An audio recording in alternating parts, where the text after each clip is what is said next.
السلام علیکم ورحمۃ اللہ وبرکاتہ۔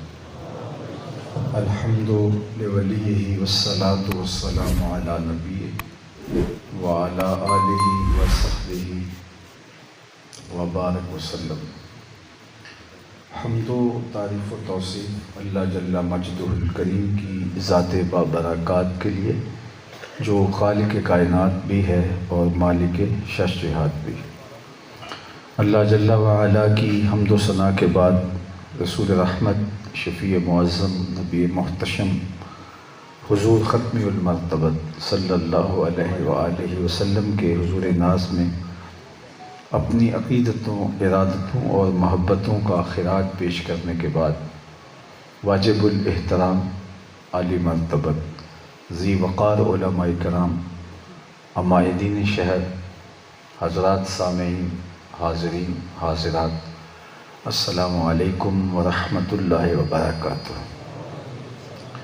ادارۃ المصطفیٰ حلقہ ڈڈیال کی جانب سے منعقدہ محبت رسول صلی اللہ علیہ وآلہ وسلم کانفرنس میں آپ کا اور میرا شریک ہونا بارگاہ ہستی میں قبول فرمایا جائے۔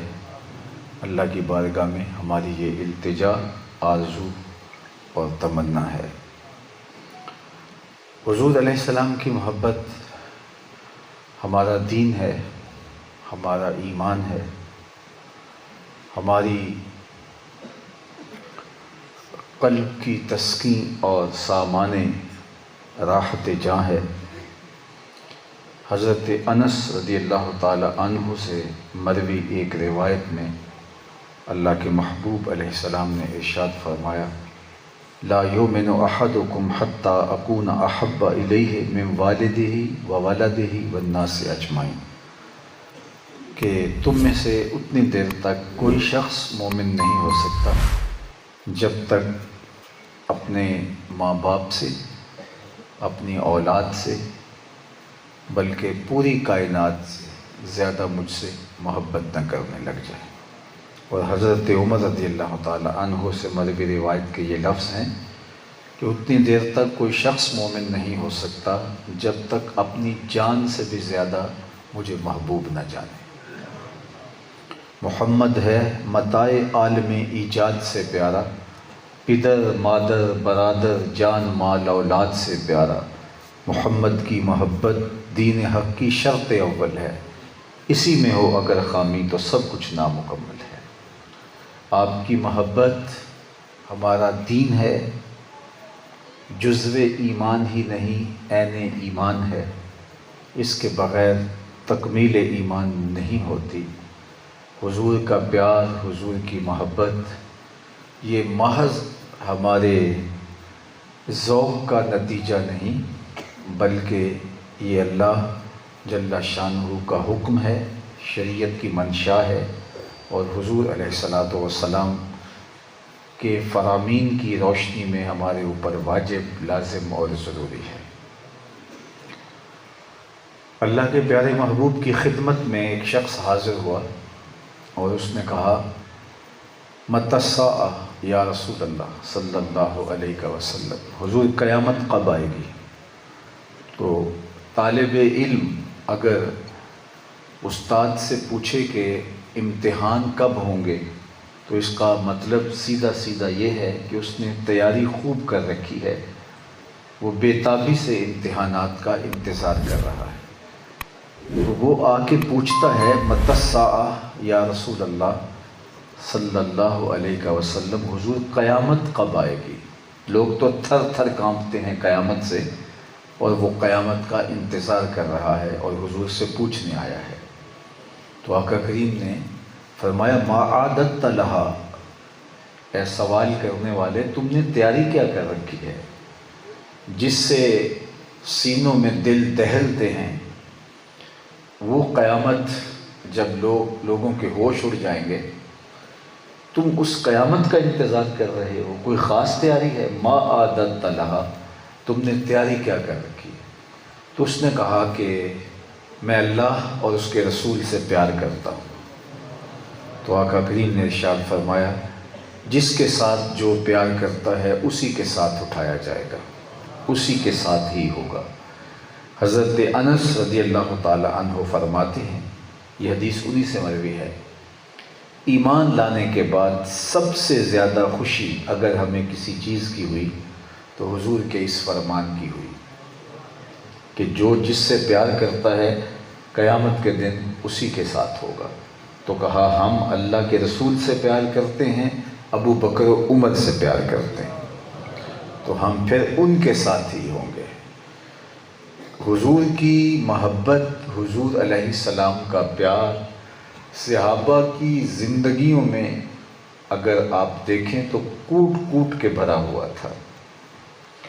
مرد تو مرد رہے، خواتین بھی پیچھے نہیں تھیں۔ جب احد کی لڑائی ہوئی تو آپ جانتے ہیں کہ یہ خبر پھیل گئی کہ اللہ کے محبوب علیہ السلام شہید ہو گئے، تو ایک انصاری خاتون مدینہ المنورہ سے دوڑتے ہوئے میدان احد کی جانب جا رہی ہے۔ راستے میں اسے کوئی ملا تو اس نے کہا کہ تیرے باپ شہید ہو گئے۔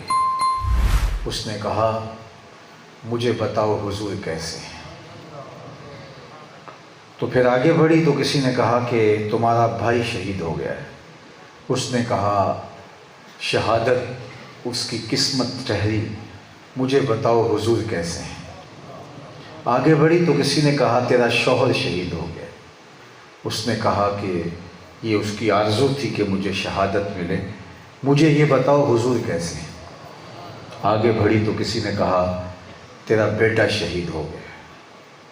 ماں تو ماں ہوتی ہے، لیکن اس نے کہا مجھے یہ بتاؤ حضور کیسے ہیں؟ تو لوگوں نے کہا کہ حضور خیریت سے ہیں۔ کہا کل مصیبت بعدک جلل، حضور جب آپ ہیں تو پھر کوئی مصیبت ہی نہیں۔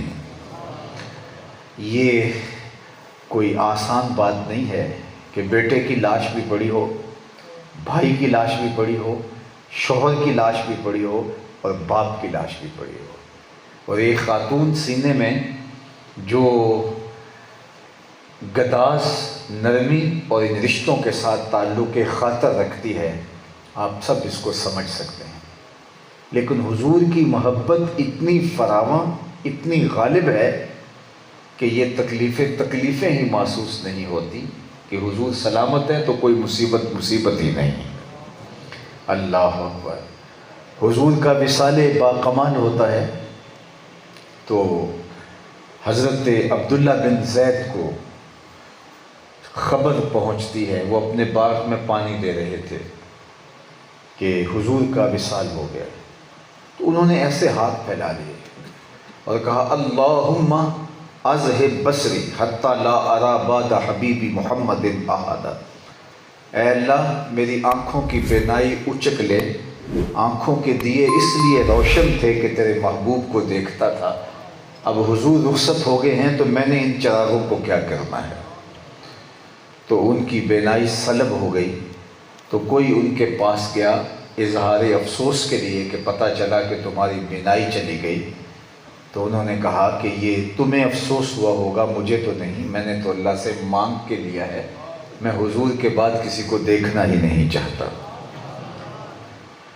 ایک خاتون ام المومنین کے پاس آتی ہیں حضور کے وصال کے بعد اور کہتی ہیں کہ میں حضور کا روضہ انور دیکھنا چاہتی ہوں، حضور کی قبر نور دیکھنا چاہتی ہوں۔ تو حجرہ عائشہ میں حضور علیہ السلام کی تدفین ہوئی تھی، تو وہ دروازہ کھول کے انہیں حضور کی تربت انور کی زیارت کرواتی ہیں اور دیکھتی ہیں تو اس کی روح بدن سے پرواز کر چکی ہوتی ہے۔ یہ حضور علیہ السلام کے ساتھ ان کی محبت تھی۔ وہ تو سینے میں دل رکھنے والے حضور کے عاشق زار، غلام اور محبت کرنے والے تھے۔ حضور کا پیار تو پتھروں کے کلیجے میں بھی رہا۔ احد جبل یحبنا ونحبہ، احد ایسا پہاڑ ہے جو ہم سے پیار کرتا ہے، ہم اس سے پیار کرتے ہیں۔ بلکہ میں تمہیں محبت کی ایک دل آویز کہانی سناتا ہوں جس کو امام بخاری نے اپنی صحیح میں روایت کیا ہے۔ اللہ کے محبوب جمعۃ المبارک کے دن ممبر پہ تشریف فرما ہوئے، ابھی خطبے کا آغاز نہیں ہوا تھا کہ مسجد کے ایک کونے سے، ایک گوشے سے رونے کی آواز آنے لگی، اور رونے والا اس درد سے روتا ہے کہ سینوں میں دل دہلتے ہیں۔ اصحاب رسول صلی اللہ علیہ وآلہ وسلم دائیں بائیں دیکھتے ہیں لیکن رونے والا دکھائی نہیں دیتا، اور وہ ایسے درد سے روتا ہے جیسے کناکۃ الخلوج، جس طرح کسی اونٹنی کا بچہ گم ہو گیا ہو اور وہ چیختی ہے اپنے بچے کو ڈھونڈتے ہوئے، اور اس کی